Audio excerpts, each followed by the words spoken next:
So today I am hosting I keep calling it the nail stage. It's not, Duck. It's not just all about nails. It's the Trends and Techniques stage. So I'm going to have Amy helping me out, being my PA today, while all the other girls run the stand. So I've got judging to do. I'm going to be on the Trends and Techniques stage doing Learn a Skill. So I'm going to be hosting and presenting Learn a Skill, which is for the competition area. Good morning, ladies and gentlemen. Then welcome to the I'm hosting Aesthetic Mexican 20. So I'm going to host the stage all day, bring people onto the stage, tell everybody a little bit about them, and then do judging in between, come back to the stand in between, basically run round like a blue fly all day.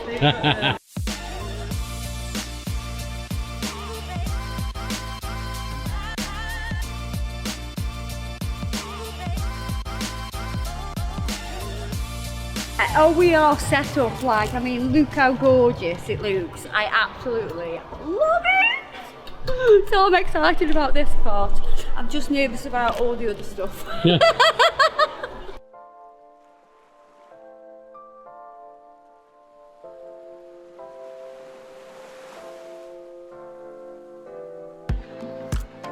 You're doing Learn a Skill, and what does that mean? So basically, I teach a skill on a design that's a quick design that the competitors can then replicate. They have to replicate 2 nails that are identical, and then they have to do another 2 nails with their twist of the technique. Right, and they're going to do that today? Today. All right, cool, that's cool. So straight after this, they will go into the competition arena and they will do their thing.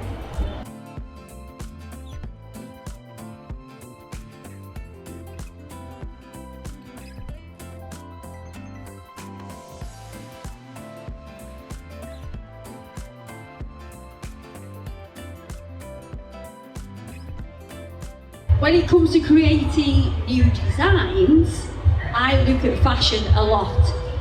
All walks of fashion, it could be fabrics, and we could be walking around and I see things. Doesn't have to be nail related. They're just inspirations from other art mediums as well. So I just draw in different inspirations from other art mediums and also fashion. It could be wildlife. There's loads of different things. If you look, what I challenge yourself to do is, say you go somewhere, even if you're going Manchester shopping, or you're going to the theatre, sit where you are and look around the room and see if you can pinpoint little ideas that you can draw in from that room. I tend to get my main inspiration at night time when I'm half asleep. It's really good to have a notepad at the side of you to write designs down, because when you wake up in the morning they're like gone.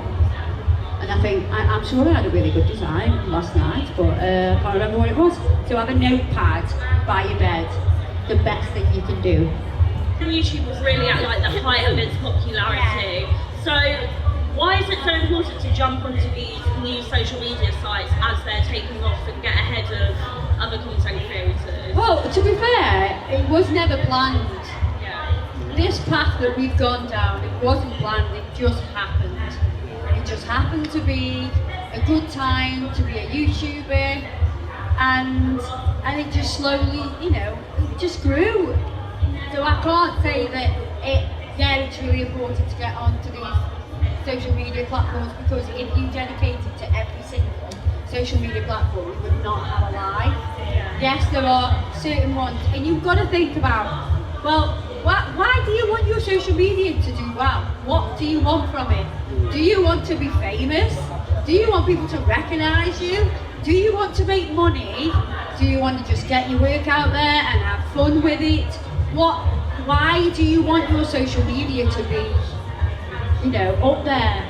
For us, we sell products, yeah? They are infomercials that we can sell product, educate people, and have a lot of fun. I nearly swore there. And have a lot. So because it's fun for us, we know it's entertaining for other people, you know, one of the main things behind it as well is to inspire new nail techs or nail techs that have been nail techs as longer than I have, and to keep that fire burning, give them new ideas, inspire them. It's, go and copy our designs. We don't think it's copying, we're inspiring you. That's what we're doing. So you've got to think that you're sat here thinking, I wish I had 10 million followers on Instagram. Why? Why do you? Yeah? There's got to be a reason behind it. With YouTube, it gives you the option to do a lot longer form video, whereas it seems the rest of the world is moving towards short form with Reels and TikTok. So why do you prefer the longer form, or do you prefer it? I wouldn't say that we do prefer the longer ones. I mean, we obviously film specifically for YouTube, but then it gets used across all the platforms. We make sure that we film in the right aspect ratios, the right resolution, so that we can put it onto a reel or put it onto a TikTok or onto reels that are now on Facebook. But yeah, we just sort of, if a little chunk will work for Facebook, we'll put it on. And we've sort of figured it all out now. Why people go to YouTube, why people go to Instagram, and why people go to Facebook for their content. Some people want an hour-long video. They want to be able to sit in bed and watch an hour-long video, or listen to it while they go to sleep. So they get that from YouTube. It could be a 25-minute video on YouTube. So you've got to work between like 20 minutes and an hour long. You can do that on YouTube. To be honest, even on Facebook, even on Facebook, it's we find that people watch a hell of a lot more than you would expect. You'd think normally it's like 30 seconds, just click through, but people do watch hour-long videos on there as well, so it's worth sort of taking your content and spreading it around, not just being too specific for it, doing a couple of different outros or intros, whichever the platform is. Well, it depends on the platform, you've got to play towards the platform that you're on. So I always say to people who go on to YouTube, people go to YouTube for a specific reason or a specific person. If they like a creator or they want to learn something, so it's that whole how to do whatever. Facebook's different in that it's just whatever grabs your attention. Like some of our videos, the video that's got about 100 million views for us is, we did this crackle nail, and it's like you see the effect and then you see Kirsty's reaction to it, which I think sold it for a lot of people. And that video I think overnight it had done like 19 million views. So it's just insane, and so you've got to sort of create the content that'll work on that platform, which will gain you the revenue. Actually getting to revenue is hard.